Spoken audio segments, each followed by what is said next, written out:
Hey, everybody. Welcome to the Daily Objective. Today, we're going to be discussing an article that was published, which sadly is not entirely unique in the times we live, or really unique through most of history. It seems to presume this sort of nativist, quote, back to nature premise, which basically, I think if I were to summarize, is every step we take as human beings to better our lives, and the more we cooperate with other rational people, the more we're moving away from, quote, nature, the more we're moving away from the Garden of Eden, the myth that will never die. I've got a better myth for you. Atlas Shrugged. Here to discuss the article and all the underlying ideas with me is a guy who, I grew up watching this guy. He was on Fox Business, Fox News, Fox Cartoon Hour on Sunday nights. He was all over Fox. I never thought that not only would I get to meet him, not only will I get to host a show with him, but I would actually need to get a restraining order against him. Sorry, this is an awkward time to say it. Jonathan, I need you at at least 100 feet distance at all time. Please welcome Jonathan Hoenig. Rucka, I love sharing the time with you and learning from you and learning from our audience as well. So we love having so many familiar names already in the super chat. And I know you want to, and as I do, want to encourage them to hit that super chat. We're bringing you, forget Fox Business. When you think about it, that half an hour show is only like 21 minutes. Then you add the bumpers. We're talking about 60 minutes of programming. Here at Ayn Rand Center UK, we are giving you hours and hours of really unique, high quality programming week after week after week. So show a little love to Rucka and myself for presenting these ideas to you week after week, and hit that super chat right away. But yeah, I mean, hit Rucka, the join button as well. Join. You mentioned, the kind of the fascination and the obsession these days with the Garden of Eden, and it's presented a lot in objectivism, but it's almost a given these days when it comes to any discussion of the good. Even in, forget philosophy, like anything that's like feeding yourself, it's always like, oh, you got to be local, grow your own. It's the wet dream these days of anyone, certainly on the left and amongst, is, oh, just be local. Everything's local. Live off the grid, right? This is if you're really like the Mother Teresa of our times, living off the grid. That makes you the most moral, living off the grid. And as you said, I mean, I'll ask, where did you first kind of hear, understand this whole Garden of Eden idea within objectivism? Within objectivism, I guess it was in the John Galt speech in Atlas Shrugged, where I think Rand, channeling her character, points out that this myth of like a pristine, beautiful, perfect existence in the past seems to be persisting through history. They always look back to a peaceful, glorious past. Like, why did we have to, eat from that tree? Why did we have to pursue knowledge? What's it brought us but pain and misery? And I think if you were to kind of like get beneath that view, it's basically people saying the more we pursue values, the more we're at risk of losing them, and the more we suffer. It would have been better to take no action at all. Bravo to you for remembering that quote. And I mean, let's have a little super chat love for Rucka, even to be able to present those ideas and make that connection on the fly, kind of knowing that a bit about the corpus of Miss Rand's writing. And absolutely, I mean, that idea that, oh, life is just a Garden of Eden. And I guess these days it's like, oh, if only ExxonMobil didn't F it up, we'd all be in horses, just carbon neutral. It's only the big tech guys. I also remember Dr. Brooke and Don Watkins, both who are on this channel. We're bringing you these superstars of objectivism free of charge. So show a little love in the super chat. They both talk about it, that, saying that we don't live in a Garden of Eden. Obviously, everything's not just satisfied effortlessly. But we forget, I mean, just a couple hundred years ago, you and I would be subsistence farmers like everyone else. That's what you did. Mm-hmm. Like there was no jobs, but that's almost, it's like that's what everyone's obsession now is. How can we get back to a point where we can all just be living off the land by ourselves? Pretty much. Humankind.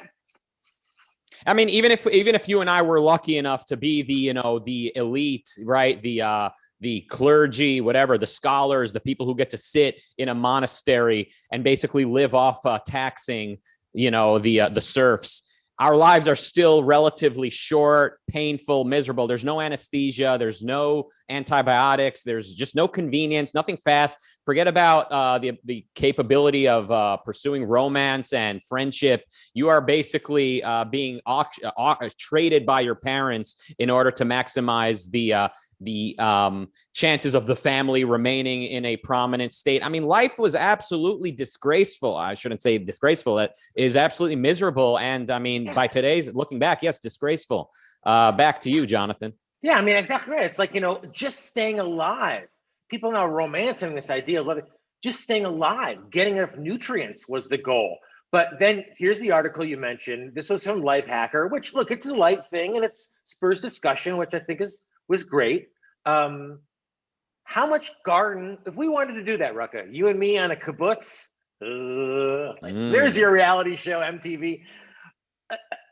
How much garden would you actually need to survive on if you wanted to grow enough food to live? You've lived in apartments. What do you think? How much garden, how much space would you need to grow to actually just nourish yourself? I would think probably a nice amount, and a lot of time and a lot of safety. So you'd have to not have it eaten in the meantime by animals. You yourself would have to not be eaten by predators. And that's, I mean, to say nothing of militias, of gangs, of pirates, whatever you'd call them, thugs going around just taking other people's booty. I mean, you have to suspend your disbelief to even imagine, what would it take to just suddenly live like Adam in and a Eve. Garden of Eden. Yeah, exactly right. But I mean, and that's what I think is so ironic. Dr. Peikoff, I think, people ask about the dim hypothesis, etc. And I'm not an expert in it, but it's like this religion is here. Now, maybe it's a religious affiliation towards something else besides Bejeebus, but now it's the religion of Gaia, of the earth, that it's sacrificed to. Now, this is towards the experts, and these are actually environmentalists. So it's not like this isn't from Alex Epstein necessarily, but they're estimating that you need at least 4,000 square feet per person. You need a little more to try to get your little shovel in between there. 4,000 square feet per person, just to be able to nourish yourself. Mm-hmm. And just as a comparison space, we're in America, obviously, in jolly old England. The average size of a home in jolly old England is 968 square feet. So you got your home, and now you need 4 times more than that just to be one person, just to be able to survive. Mm-hmm. Now, under capitalism, I think that is a realistic square footage, right? 4,000 is not so big. Like I think it is geographically possible for every citizen or family to have 4,000 square feet. That's the easy part. But does everyone want to be a farmer? And who's going to provide literally everything else that life requires? It's childish. Yeah, it is like the worship of Mother Nature, Gaia.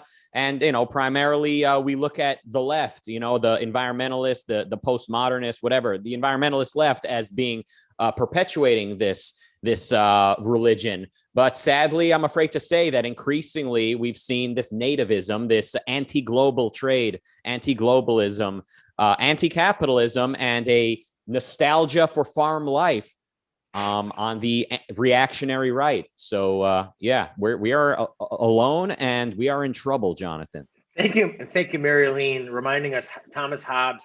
I studied philosophy in college, and I was turned off because they gave me Thomas Hobbes. What was it called? Leviathan? She's saying solitary, poor, nasty, brutish, and short. That was his take on life, as I remember it. And I was like, oh God, as if I wasn't depressed enough as it was in college. But you're right. There's this worship, but there's that fascination of, gee, maybe I could live off the grid, and maybe that's too much of a sacrifice, but I'll just do enough. But just think of that sense, as you said, it's fanciful. If you wanted to do it, Rucka, if we wanted to live off the farm, we're talking about almost an entire NBA basketball court. So you have, just a whole court, just to now that's per person. So the average UK household has about 2.5 people. So you need 2.5 and a little more NBA basketball courts just to feed yourself. And I'm not talking about steak tartare We're talking about grubs, the worst, I mean, you're not eating well. And as you said, you're working all that time. You're tilling that land, you're shoveling, you're keeping off the morale. I mean, it's what kind of existence is that? I guess it's a human existence. It was for most of the time, but it's almost unrecognizable to post-industrial revolution. Thank God. Mm-hmm. And I think thanks to the Industrial Revolution, Ayn Rand was able to identify that human nature requires, reason, science, trade, production, and therefore, I think Rand concludes that life as a subsistence farmer is not the life of a human being as human nature requires. That's why it's so miserable and often very short, if you're even lucky enough to make it past birth. Life as a human being requires the pursuit of happiness, the pursuit of values, production of values, trade with other civilized people. Again, the Industrial Revolution demonstrates how human beings are, quote, meant to live according to our nature. We are not animals. We are not brute animals. We are the rational animals, and following reason and having individual rights respected is what our nature requires. Yeah, and why? What is the like obsession with moving backward? I mean, keeping going with this 4,000 square foot fantasy. As you said, you're working the whole time, protecting, tilling, weeding, and you're not even going to get a hamburger out of all that. The article goes on, it says, you won't, if you're going to survive on a garden, you won't be eating meat. Oh, you're going to, you might get a nut tree, but they warn nut trees take up a lot of space, so make sure you plant beans. So, you've gone from living in a modern city, enjoying life, but if you're a good person now, you're going to have your 4,000 square foot, but no meat and no nut trees. So just have some beans. I mean, it's such a fanciful, but fascination and obsession with what the good is. In this case, the good is that sacrifice to the earth. Absolutely right. I think Yaron Brook has said a number of times, if what you want is socialism, then you should fight for capitalism. Basically, you can voluntarily live as a socialist in a kibbutz or a commune under a free society. You'll have the prosperity and the liberty to do so. Of course, you'll probably lose interest in it if you have any semblance of desire to live a good life.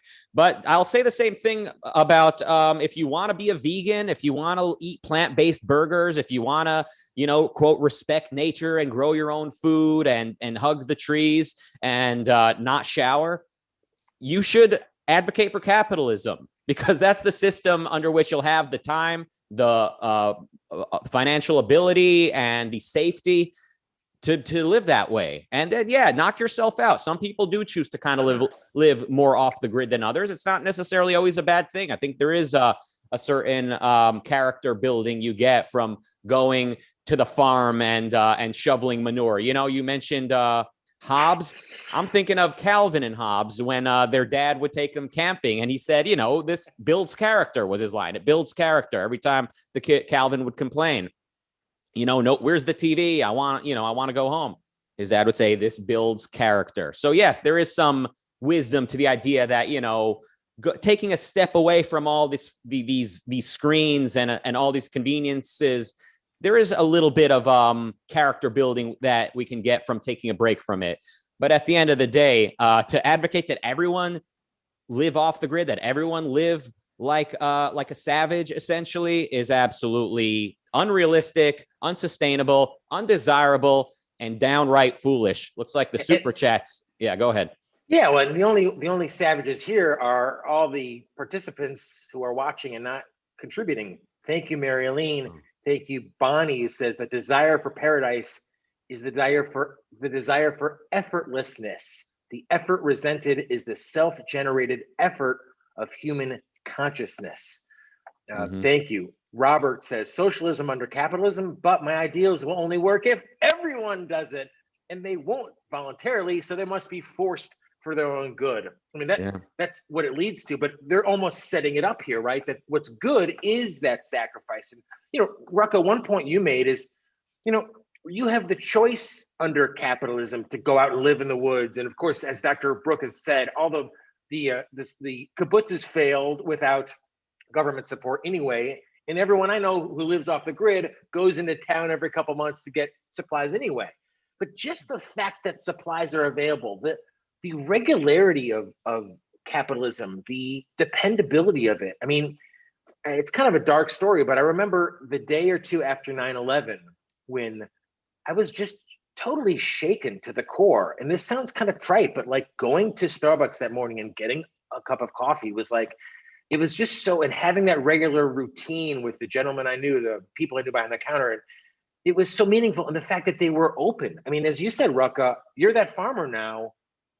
How many times we hear about farmers in these terrible countries, they get too much rain and now the crop is ruined. Or as you said, they get animals coming. So the modern technological post-industrial revolution society provides so much in terms of not having to worry. And there's that misnomer whenever we say, oh, I'm an individualist, people say, oh, well, oh, what does that mean? You just go over, build everything yourself. It doesn't mean doing everything by yourself. You hear that all the time, right? Like, oh, individualism. Well, that sounds good in theory, but how are you going to do this? How are you going to do that? I mean, that's another straw man people always throw at objectivists. Absolutely. I mean, individualism is, you think of Howard Rourke in The Fountainhead, right? Living by your own judgment, pursuing the values that you choose, and trading voluntarily with other people. So clearly living among other rational people is a desirable way to live, and it will prolong your impending death for as long as possible. By the way, living off the grid in modern settings, in modern America or England, is nothing like living in the actual jungle way back when, or going to the Amazon today. So like, yeah, if you decide to go camping indefinitely and live off the grid, quote unquote, you're still you're living in a region where predators have mostly been eliminated. You still have emergency, you can call for help. You're in a region that recognizes rule of law, so you don't have a ton of thugs going around and taking your stuff. I mean, it's absolutely silly the way that people try to advocate for this. Marilyn looks like coming in with $5, says, I only camp if there's a hot shower and I don't have to sleep on the ground. Why would I want to live like a bum, aka homeless person? Marilyn again with $2 says, die slowly. And then Robert with $2.69 says, original sin is neither. I like all of that. And I know, Rucka, we both really appreciate those contributions. I mean, between Rucka and myself, you have two high C to low B stars in the entertainment and financial advice world. So, I mean, you need to pony up at least a little bit for that, for this original content we're giving you, and applying objectivism. As you're saying, it doesn't mean doing everything, yourself. Part of what we benefit from is, and this is in capitalism, the unknown ideal, this division of labor, economy. And thank Allah we have it, because we're not farmers, but there are people who are really good at farming. They're professional, evil business farmers, big corporate farmers, and all they've done is make cherries available year round and oranges available year round, and they've made food. This is a chart which might horrify some people, but it should gratify everyone. I mean, look how much average caloric intake has been made available since the Industrial Revolution. It's like we have too many calories now. We used to be just fighting for them. Or even something like sugar, right? I mean, sugar, they used to say, used to be just for the wealthy had sugar. Just for the post-industrial revolution, sugar became very available, very cheap. Now, maybe we have a little bit too much now, but that's like kind of a problem of affluence. So I'm glad, Rucka, today we were supposed to, able to bust some of these myths. That Garden of Eden myth, which is referenced a lot in objectivism, that individualism is doing everything alone myth, and then idea that, oh, we'd all be great if not for capitalism, because what capitalism allows is that division of labor, where, I mean, my God, you see it everywhere. We benefit so much from people who are good in a specific task. They're good at it, and then they want to compete to try to sell it to us at a low cost. So absolutely right. I mean, you mentioned sugar. I mean, it's important to use sugar as an example of why we should move towards capitalism, not farther away from it. So yeah, sugar became abundant after being maybe a privilege of the very few. But unfortunately, we also live in a lobby system from the 20th century and onward, a lobby system, a mixed economy where big sugar companies end up being friendly with politicians. And it gets to a point where now people are suspicious of companies, and often rightfully so. However, the sugar companies who buy politicians and who receive favors and monopolies and and inflated prices in return, they did not give us the lobby system. The lobby system came from a population that wanted the government to do more than protect individual rights. And the people get this premise from philosophers, from the intellectual class. And that's where the battle actually is. I'm reminded of the South Park episode by discussing this today, where the hippies come to town, the hippies come to South Park, and they have a big festival. And the kids, the children from South Park, they're talking to these hippies, trying to understand, what exactly is it you guys want?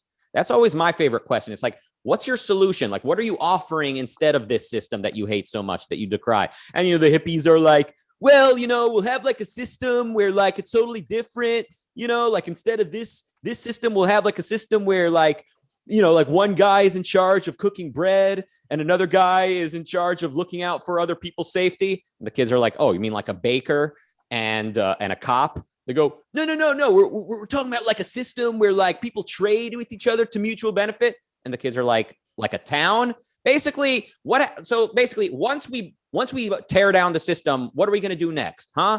And so what are we going to do once we're on the farm? We're going to live like subsistence farmers. Then what happens if there's a new tool that can speed up the process and give us more leisure? Oh, great. I invented this. Okay, I'll sell it to you and you give me some of your food and we'll live a little bit more comfortably. And before you know it, we're back where we started. I mean, anarchists also, they say, oh, we need to get rid of the government. Okay, then what do we do then if somebody hurts somebody else? Oh, we'll have some people whose job it is to kind of, it's like, look, we need clarity and we need to move towards capitalism. The answer cannot just be to tear down the whole system and assume it'll go differently next time. And by the way, the super chats are coming in. Should I read them or shall you? Sure. Marilyn. Yeah, go ahead, please. Marilyn with $2 blowing us kisses. Thank you for that. Shazbot with $9.99 says, have you ever heard of the song "In the Garden of Eden" by Iron Butterfly? That's that like 17-minute ballad, is it not? I thought it was called "In La Gata La Vida," baby. I think it was The Simpsons The Simpsons like spoofed it. And The Simpsons is like largely a kind of like spoofy show. It kind of was like making fun of shows in a weird way, like The Family, but it's like a quirky, crazy family. But I mean, after 30, 40 years of that show being on the air, people have grown up and they think that like the parody is the real thing. They think "In the Garden of Eden" is the actual song. So it's life has become stranger than fiction. And we've got a super chat from Kmetiha Bishak with €2. Now that we like to see, dollars we love, but nice to see the worldwide global audience. Talk about global trade and globalism. I mean, it's working for us, huh? Well, I mean, and I think that's just the point. This obsession with everything local. Dr. Binswanger, who's on this channel, thanks to your super chats and subscriptions, etc. He has an essay in another book which I was involved with called "Buy American is Un-American." Basically making the point of like, and I'm kind of putting it together, but like, what's so great is that you are in a capitalist society able to get French chocolate, French furniture if that's what you want, or Swiss chocolate if that's the best, and that's what you think of. So, and it's so true. I mean, on every level, this idea of trade is as being beneficial to you in every sense. And I use, sugar, you're right, as being influenced by lobbyists. Now, Rucka, my only point was like, just the availability of calories in terms of, keeping yourself alive, thanks to the Industrial Revolution and trade and global trade of, are just almost, we don't even think about that now, thanks to the advancements of man's mind over time. So, and we're going in just the opposite direction now. There's this obsession with going back to the farm, living off the farm, living local, living small, not impeding on the earth, not intruding on the earth. And objectivists are the only one who are asking why. Yeah, one question, why? And that's the same question that Ayn Rand uses to eviscerate altruism. One word, why? I mean, there's no reason for it. And a lot of, all of this buy local, eat local, support your local, this and that. I mean, if you're personally friends with the guy, I guess it's nice to buy stuff from him. But really, I mean, at the end of the day, I think what every businessman should want is for their customers to buy their products out of desire. It's just like saying, date local, right? Like, or marry the girl who you grew up on your street, right? Like is it as a woman or as a romantic partner, is that what you want? You want someone who chose you because it was convenient and nearby? Wouldn't it be better if everyone is actually motivated by desire? And that's what capitalism gives us. Everyone is motivated by what they actually want and what they think is the best product for their purposes. And this whole eat local, grow local, buy local, it's altruism. I think it's essentially saying, no, don't go for the best, and as a businessman, don't reach for the world stage. Like, don't try to maximize your sales. No, everyone should just, turn to the person right next to them and trade with them. It's absolutely pathetic. It's antithetic to what life is and ought to be. And when you set up this altruistic premise, now the more you succeed, the more guilt you accumulate. And the less you succeed, the less guilty you are. So is that how life should be? The better you perform, the more guilty you are? I would think it should be the opposite. More super chats pouring in. I got to tell you, we got Chandler with $5 says, thank you for championing the tree of knowledge. Eat that fruit. And Roland with €4.99 says, would I get to go to the gym in the Garden of Eden? Oh, you wouldn't need to. You'd be running around from the saber-toothed tiger, the cheetahs, and that's the easy part. The difficult part is the bacteria and the bugs that you have no idea how to deal with. So, yeah, can't wait. The outskirts of civilization see the jungle creeping back upon us, I say. Is this what we want? Yeah, I mean, I'm glad that so many of our participants and fellow students of direct objectivism. I mean, Rand has that wonderful quote that, something effective, you should thank the grimiest smokestack you've seen.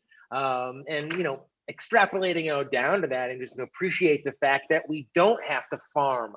We don't have to wake up every day until that 4,000 square foot of space it would require just to feed ourselves. The fact that, man's mind has made calories so abundant, so efficient that we can do something besides till the earth and make enough. You were talking a bit about that obsession with the hippies coming to town and, oh, well, we trade, man. And, in Price is Primary, actually, Rucka, I've got a little section of saying like, well, barter is kind of just an early basic form of trade. Money is like an advanced form of barter.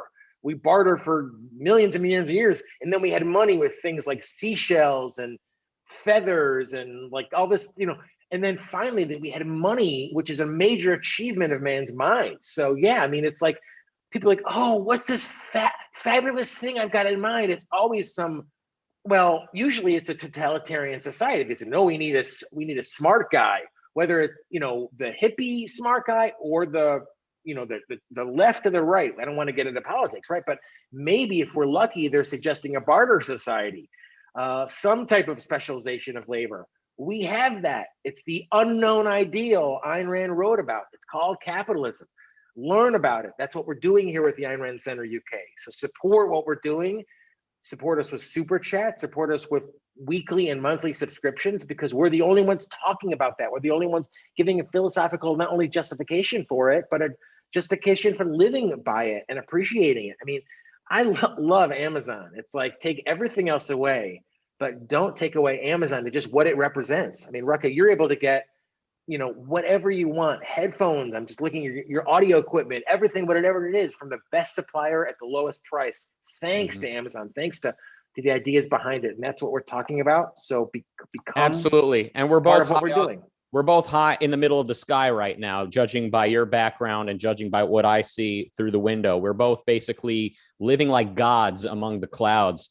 Look, we got to pick one Amazon or the other. I say we got to pick one Amazon like that. or the other. Ooh, that is great. Ours. Yeah. So, smart. Razi, put that on a t-shirt, please. Don't put our ugly mugs. Put that on a t-shirt. I love that. Tweet that out. Speak for yourself, Jonathan. But yeah, Smart guys rule the world. That's what happens when we've got a species that is conceptual, that thinks, right? Human beings, we follow ideas. We follow what we think is the right thing to do versus the wrong thing to do. We follow what we think is true versus false.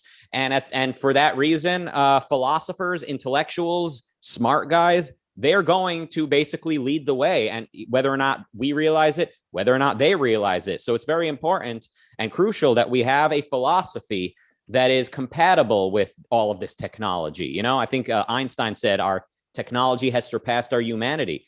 I mean, I've had similar thoughts that like we have all this commercial success and all of this technology, but philosophically we're still wanting. And of course, Ayn Rand gave us a philosophy that the Industrial Revolution is worthy of, that is complementary, compatible with the modern world. So it's ours if we accept it, if we can keep it. Well, and thankfully, as you said, we don't. I mean, Robert, who hosts a show on the channel, and is a familiar, is a supporter, and everyone should now, at the very least, become a subscriber to the YouTube channel. It is a couple of pence a month. Pence, people, pence, and we're bringing you Rucka Ali. Is it 3 Ruckers now, or because of inflation, they've just cut it down to 2? We've cut it down to 1 actually on this channel, but yeah. Okay, right. So become a subscriber. Work to bring back a second Rucka to Rucka Ali. I mean, Red Fox, I mean, he only had 2 X's at the end. At the beginning, he had 3 X's in Red Fox. So work to bring back 3 Ruckas at least to Rucka Ali. So, but support us, support what we're doing. We're the only ones supporting these ideas. We're bringing it to you day after day at a real modest price. So thank you for not being a freeloader, for supporting what we do, and with so many great names and ideas and objectivism. So absolutely. Thank you all for your support. Please hit that join button to become a member and get exclusive content, as well as support us. If by chance you just simply can't afford to support this thing, thank you for watching and spreading it and consuming it. We hope you're reading Ayn Rand and pursuing higher education with regards to her ideas. Marilyn with $2 says, cool. Yes, we are. We meaning us and Marilyn. Yes, we are. We're cool. The only radical ones out there. I mean, these kids with the Shea shirts, and they're like, honest, yeah. Oh, you're so not radical, man. I said, yeah, there may have been a time when like being, I don't know, into objectivism was like not considered cool, right? Like the cool kids were not into that. At this point today, literally, I can't think of anything cool out there other than like objectivism and Ayn Rand. Anything that's remotely outside the box and individualistic. Everyone else is on a race to the bottom, on a race to see, for acceptance and belonging. It's absolutely sad, but also good for the purpose of this channel. All right. With that, should we call it a wrap? Jonathan Hoenig, Fox star himself, no upcoming shows today. So this is, I say, the exception that proves the rule. Normally it's more content than you even have time to consume. So take this opportunity to catch up on what you've missed, or read some Ayn Rand and read some Leonard Peikoff. And we'll be back tomorrow. Thank you, Jonathan Hoenig, and goodbye.